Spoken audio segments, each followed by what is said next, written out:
Patrick Kirby de Wood Mackenzie nous rejoint aujourd'hui pour parler de l'éthylène, de ses liens avec le marché du pétrole et de son importance pour l'industrie pétrochimique.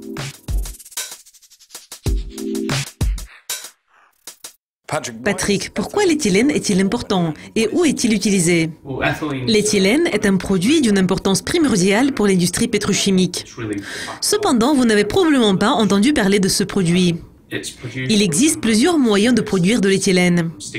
Le principal moyen est le vapocraquage de certaines matières premières, appelées grands intermédiaires. Et c'est ce qui relie l'industrie de l'éthylène à certaines activités de Wood Mackenzie. En ce qui concerne l'importance de l'éthylène, je voudrais ajouter que la plupart de l'éthylène est transformée en thermoplastique que nous utilisons dans la vie quotidienne.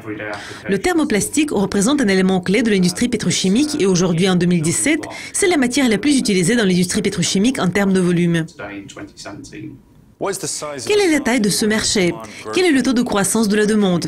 Et d'où vient l'approvisionnement? Selon les estimations de Wood Mackenzie, en 2017, la taille du marché de l'éthylène est d'environ 154 millions de tonnes.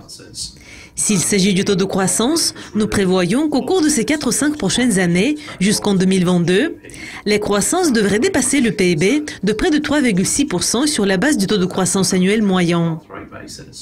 Le rythme de la hausse de la demande est différent à travers le monde. La majeure partie de la croissance provient de la région Asie-Pacifique, surtout de la Chine. Mais nous observons également une forte croissance dans d'autres régions du monde, telles que l'Europe occidentale et les États-Unis, et une croissance très rapide mais plus faible dans certaines économies émergentes, telles que l'Inde, l'Amérique latine et d'autres parties de l'Asie-Pacifique. En ce qui concerne l'offre, elle diffère également d'une région à l'autre. Nous voyons des investissements dans des régions telles que l'Amérique du Nord, où il y a des matières premières de bonne qualité pour produire de l'éthylène. Mais en Chine, l'offre a également augmenté, car comme je vous l'ai déjà dit, une grande partie de la demande provient de ce pays. Et comment les prix du pétrole influencent-ils l'industrie de l'éthylène? Un des points importants que nous analysons actuellement à Wood Mackenzie est une très forte demande de pétrole qui est étroitement liée à l'industrie de l'éthylène, car la pétrochimie est vraiment importante dans le contexte de la future croissance de la demande de pétrole.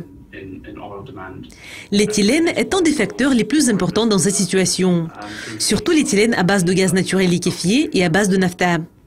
Mais pour le moment, l'industrie du pétrole et celle de l'éthylène sont déjà étroitement liées en raison de la structure des coûts de l'industrie de l'éthylène. Donc, les prix du pétrole brut ont un impact permanent important sur la courbe des coûts mondiaux de l'éthylène.